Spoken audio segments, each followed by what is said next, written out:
Hi.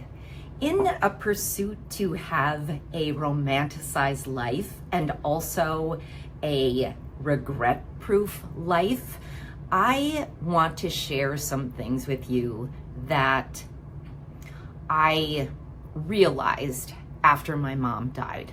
So my mom lived to be almost 97. She died in 2019 on the 4th of July.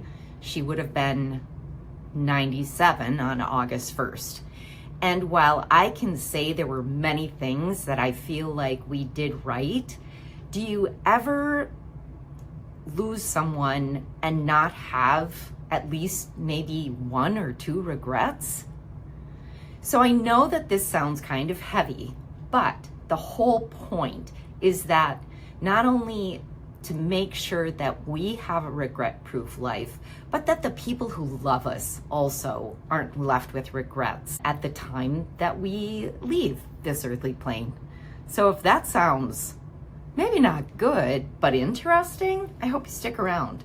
Hi, I'm Amy Kennedy, the Creative Crone, and today we're stepping into our crone years by thinking about our own mortality. One of the first realizations that I had was the fact that you should believe in your mortality and make appropriate plans. What mortuary do you want to use? Is your choice cremation, burial, being adrift in a canoe and set on fire? Don't do that. I don't think the health department would like that.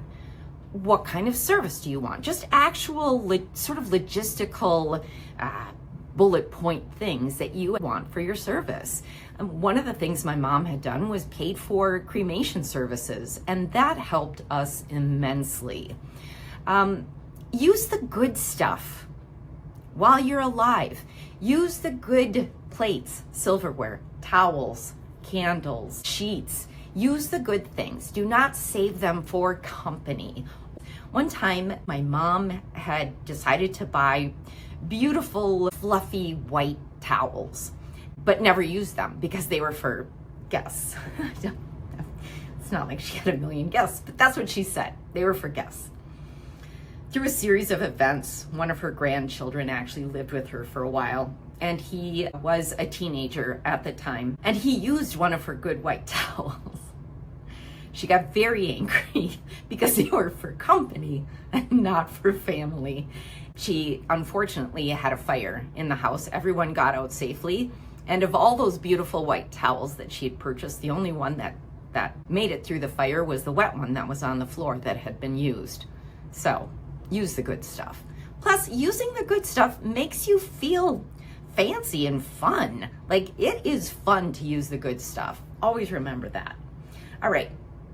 Have faith in your ability to succeed in the thing you really want to do.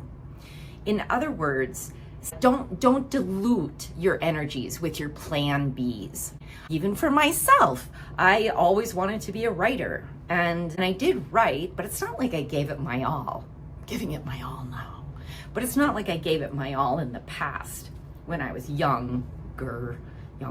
My mom, public speaker, multiple author, had some great seminars that she produced. She also at one point created a train the trainer for people to lead groups through a multi-day workshop event. It was all on goal setting and affirmations and mindset and time management, all the good stuff. She sold it and could have marketed it further, could have really put it all in. Like, that would have made money for her while she slept. It could have been a membership type of thing. Anyways, she sold it a few times and then decided to become, while also still speaking, she became a home aide for elderly people older than she was at the time. I think at the time she was in her late 70s, because it was security for her. It was a secure paycheck that she could count on.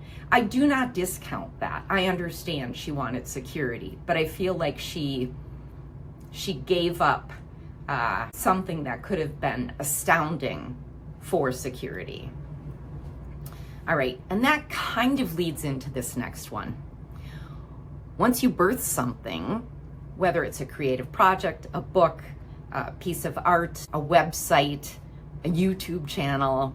Once you birth something, nurture it so it can grow and thrive. You don't set it aside for the next shiny thing. My mom wrote many books, and once she had written a book and it was published and for sale, it was dead to her. Like, she was done with it. I'm being facetious there, but it was as if she was just like, all right, that's done. No more thought about it. On to the next thing. Can you imagine if you did that with a child? You set aside your firstborn once the second is here. Or if you have more than one pet, setting one pet aside and only paying attention to the new one. Nurture the things that you have created so that they can grow, if it's something that you still enjoy. Next thing, face your life. Lean into your own pain. Talk it out. Share it. Work through it. Do these things. Intentionally work through pain that you have suffered. My mom got much better at this as she grew older, but her generation were never taught to feel their feelings or, goodness gracious, talk about trauma that they'd experienced. And she experienced a lot of trauma in her life. And I would have loved to have been able to talk to her about it, not to bring up the trauma, but to help her through it. And I think that so often we have a tendency to not share certain things. Now, I'm not talking about oversharing. There's no reason to overshare certain things. And you can be private with what you want to be private with. But if there's things that you know maybe are coming up, maybe it's a pattern, that's something you need to work through. You need to face it and look at it and share it with somebody professional. All right. And since we're talking about sharing, share your wisdom and do it with as many people and in as many different ways as you're capable. So we're on YouTube right now. If you have a talent and you could share it on YouTube, think of how many people's lives you would affect with that and make better. I truly believe in sharing our wisdom. Mom was so generous with her wisdom, and I actually wish I could have helped her spread it even more. I always wanted to do a YouTube channel with her, but I just didn't push it hard enough. She would have been amazing on YouTube. The next one is, don't let people tell you what it is you want to do. I think so often we ask people around us, does this seem right? What do you think? Should I be doing this? Should I be doing this other thing?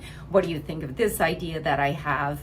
And it's almost as if the more people we ask, the less of a desire to actually do it we have. This point is not just what I learned through my mom, it's also from me. But I do remember my mom, I'd be helping her with some book and I'd tell her, oh, I think the cover should look like this. And then she'd ask 15 people what they thought. And of course she'd get 15 different answers. And it's not that I don't think you should share things with other people, but sometimes we listen to too many people's ideas about what we should be doing and how we should be doing it, and not to our own hearts and minds and souls. So I think that we actually carry our own wisdom for ourselves. And I've talked about that before. If I remember, I'll put it somewhere up here, about being our own life coach and how easy it is to actually try doing that. And it gets easier the more often you do it. And then the final thing is not just my mom. This was more for me. As much as my sisters and I were with our mom the last few weeks of her life, literally day in and day out with her. And so, and even before that, we said the things that I think we needed to say, but I was still left with questions that I never asked. And sometimes I didn't even think about these certain questions until after the fact. So ask questions. Yeah, as much time as I had with my mom, I still didn't ask enough questions. And I don't think she did either. Not that you need to make a list of questions you want to ask, but maybe you do. Maybe you do. Being curious is one of my top values, and I don't think I understood that until after my mom had died. Just how curious I was about her early life, about her life, 4 months before she died. And so ask questions. And also, if people who you love are asking you things, think about that and be prepared to share. I think that all of these things can help us have a regret-proof life.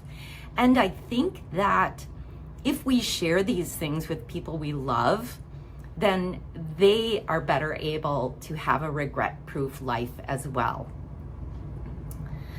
Thank you so much for being here. I hope you enjoyed it. Do all the things, like, subscribe, whatever you're called to do. And I will see you in the next one. Bye.